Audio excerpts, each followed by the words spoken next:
1. Nej, den tar jag. Den får inte vara med. Yes, det vi ska lära oss idag det är vart man kan placera volleyn. Adam, du står på forehandsidan. Du kommer ha 3 olika alternativ. Du kommer ha en volley du kan spela lite lösare i mitten som kommer locka försvararen in i mitten i banan. Här. Du har en volley som går snabbt mot motståndarens fötter som tvingar dem att släppa bollen och använda väggarna. Och sen har du även en volley där du kan gå mot galler. Det är när du får en boll på din backhandsida, då får du lov att söka galler. Boll på din forehandsida, då får du välja antingen mitten eller på djupet. Och får du en boll på backhandsidan för att trycka den på djupet, då går du också på djupet. Så att om vi hänger med här och kollar alla olika slag från Adams sida, varför han har dessa olika alternativ och när han ska välja rätt val av slag, det är ganska klart. Och de olika volleyslagen du har nu Adam, det är om du står här i din utgångsposition. Får du en boll på din backhandvolley här, då har du vinkel tillbaka. Så att då skulle du faktiskt kunna gå mot gallret med en backhandvolley. Får du en boll på din forehand lågt i mitten, då kommer du troligtvis spela en lösare boll mot mitten av banan. För att ge dem mindre ytor och fortfarande bara hålla nätet, en neutral volley. Får du en boll som är hög på din forehandsida eller backhandsida och du vill öka trycket, då kan du gå mot motståndarens fötter. Du kommer få 3 bollar, du kommer få en vinklad. En låg på forehand och sen får du en till där du ska sätta tryck på bollen men du vet inte om du får den på forehand eller backhand. Så 3 bollar var och så kör vi 2 runder. 1.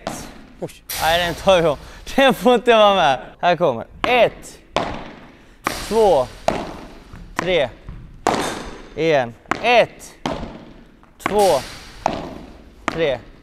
Där ja. Kommer. 1. 2. 3. Bra. Där har vi 3 olika val av slag, 3 olika val av riktningar. Så att får Adam en boll med vinkel mot sig, då kan han använda vinkeln tillbaka. Får Adam en tuff boll mot mitten, där han har inga vinklar, då ska han spela den tillbaka den i mitten och ge motståndarna lite vinklar. Och sen när han har läge så kan han gå en snabb boll mot fötterna. Så nu är det dags för Patrik att se hur bra han kan göra detta. Han har samma val. Får han en vinkelboll mot sig, spelar han sin backhand kort cross mot galler. Han får nästa boll i mitten, låg, då spelar han den ganska neutralt i mitten. Och sen så får han en boll där han får sätta lite mer tryck på djupet. Så söker vi bollen, där ja, steg fram, bra, och så fritt. Bra, kommer där, ner, snyggt. Där ja, kommer nästa, där ja, en runda till, vinkel, neutralt i mitten. Och sista. Bra. Sen kan man självklart spela där lite mittemellan också.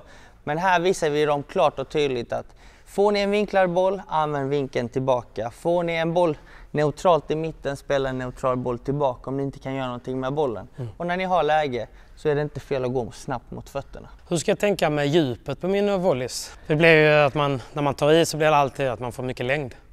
Precis. Det är lite vad ni är ute efter. Om ni kollar på en tennisspelare, möter ni någon gammal tennisspelare som inte har spelat så mycket paddel. Det är vanligt liksom. Så vill de oftast ha bollen framför väggen. Då ska ni försöka hitta väggarna hela tiden. Möter ni en renodlad paddelspelare så är de faktiskt sämre utan vägg. Då vill ni faktiskt hålla bollen framför linjen hela tiden och tvinga dem att ta den innan väggen så mycket som möjligt. Hastigheten varierar ni beroende på vart ni får träffa bollen. Är ni med? Det är ganska stor skillnad om ni får en boll här nere eller en boll här uppe. En annan viktig grej nu när ni spelar framme vid nät, det är ju egentligen att ni attackerar som ett lag. Och detta handlar ju om var ni ska placera bollen. För om Adam spelar bollen mot gallret så är det viktigt för Patrik i detta fallet, om ni spelar tillsammans, att du stänger korridoren. Och därför är det kanske bra om nästa boll som kommer på Patriks backhand, om de skulle spela i korridoren, det är att du fortfarande spelar tillbaka en neutral boll på samma kille. Så att du inte byter den mot gallret på andra sidan. För då får ni helt plötsligt förflytta er från den sidan till andra sidan och det kanske Adam inte är med på. Så att det är viktigt att när ni väl börjar attackera en spelare, jobba mot en spelare. Och därför jobbar vi lite nu här. 1, 2, 3. 3 olika alternativ. Att man fortsätter spelet där egentligen. Patrik, du är egentligen en forehandspelare. Det gäller ju samma sak för dig från denna sidan. Med vinklarna. Och ännu mer att man vill nästan attackera mer på backhandkillen. För att då har man ju mer forehandsidan öppen mot sig. Vi kan köra ett litet test. Patrik, om du ställer det här. Ja. Adam, du låtsas vara vår motståndare på andra sidan. Om jag och Patrik ska jobba på attack så är vi oftast bäst på forehand ju. Skulle vi nöta mer bollar på den sidan på backhandkillen, då har ju jag i forehand i mitten, du har forehand i korridoren.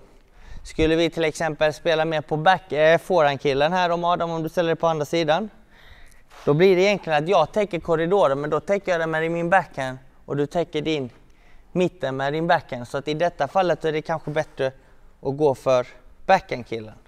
I anfallet? I anfallet. Så därav blir det lite mer att om man är två högerhänta spelare att man kanske attackerar mer på backhandspelaren just för att man söker sin forehandsida. Däremot Adam som är vänsterhänt, om Adam och Patrik spelar tillsammans och då får jag ta backhand. Adam naturligtvis tar han ju forehandsidan. Då har ju bägge forehand i mitten. Men då kan ni faktiskt attackera lika mycket backhandkillen som forehandkillen för att utgångspunkten är densamma. Och det är därför det är dopat att vara lefty. Ja, men det är självklart en bra grej att vara och spela tillsammans med en lefty såklart. Då har ni faktiskt forehand i mitten bägge två. Så när ni står framme vid nät, känn inte att ni alltid måste attackera. För att göra de andra ett bra slag så måste ni spela en neutral boll tillbaka. Framförallt om bollen är under nätkanten. Att spela en neutral boll, lösa det i mitten, är inte fel, även om det känns fel. Så kommer det bara göra att ni kan känna er tryggare för nästa slag. Och jobba in och vänta in läget där ni kanske får en boll lite högre upp som ni kan attackera eller spela med vinkel. Okej grabbar, vi har tränat volleyn, vi har tränat tekniken, de olika volleyslagen. Nu gäller det att stänga nätet rätt, all right? Det finns 3 dörrar att stänga egentligen som par. Den ena är här, den andra är i mitten och den tredje här borta. Och Patrik och Adam, ni är ju ett team nu. Ni kan bara stänga 2 av dörrarna åt gången, ni kan aldrig stänga alla 3. Så låt oss föreställa oss att bollen i sin tur är där nere hos backhandkillen. Vilka 2 dörrar stänger vi? Exakt, de 2 ja. Om bollen är nere hos forehandkillen, vilka 2 dörrar stänger vi då? Där ja. Och inte för mycket, där exakt. Så om vi kollar på Patrik och Adam nu, det Patrik visar för Adam, det är att okej, jag har korridoren. Jag har den raka bollen. Det Adam signalerar för Patrik, det är att han stänger mitten. Om Adam skulle stå kvar där borta och bollen är fortfarande på denna sidan, då vet ju inte Patrik att Adam stänger mitten. Det är otroligt viktigt att Adam verkligen står nästan i mitten och visar och signalerar för sin partner att du, jag har mitten. För annars kommer det bli missförstånd i mitten. Och därav så är ju anledningen till att ni inte kan spela en boll dit och en boll åt andra hållet. Utan att man egentligen håller attackspelet mot en spelare. Och är det så att man byter spelet, när gör man det? Det är när man kan sätta tryck på volleyn. Det är när man kan göra skada. Skulle bollen vara nere på forehandsidan, då skulle Adam aldrig få för sig, aldrig någonsin, att spela en transportvolley åt andra hållet. Utan enda gången han skulle spela åt andra hållet, det är när han kan sätta tryck och attackera bollen. Likaså samma sak för Patrik. Precis. För varför kan man göra det när man attackerar och spelar en tung boll? Jo, det är för att försvararen kommer få en tuff boll. Men en ganska bra ABC-teknik eller taktik som jag vet att var den första jag lärde mig när jag började spela seriematch och sånt där, bara för att ha någon typ av... Det var ju att man lägger press på en och samma gubbe, så som du pratar om nu.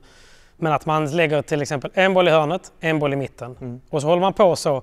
Och skulle till exempel den andra spelaren kliva in i mitten och ta den bollen, då byter man sida. Precis. För då har man ju, det är ganska lätt mindset. Man spelar egentligen bara typ annan boll hela tiden. Ja. Tills person nummer 2 då kliver in och tar bollen. För då är det lätt att kliva över. För då har man bra press. Det är lite positionering och taktik egentligen. Precis, positionering och taktik. Och därefter, beroende på positioneringen och bollen ni får, då där tar ni ju rätt val av slag som ni ska slå. Kan man öva på det på 3 eller?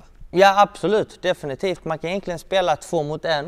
Att ni 2 attackerar kanske. Och så försvarar jag på backhandsidan. Och ni spelar alla bollar till min sida. Och när ni väl har läge så kan ni slå det dödande slaget på den tomma ytan. Och likadant kan ni göra tvärtom, att ni attackerar forehandspelaren om jag går över på den sidan. Och när ni väl har läge så kan ni slå det dödande slaget på backytan där ingen står. Men då vet vi att när vi byter spelet så är det för att då går vi för det vinnande slaget. Skitbra övning. Mycket info, men hoppas att ni lärde er någonting. Glöm inte ge en tumme upp, lägg en kommentar om det är någonting annat ni saknar och missa inte de andra avsnitten som också kommer. Verkligen inte. Tack Hyper. Tack Hyper.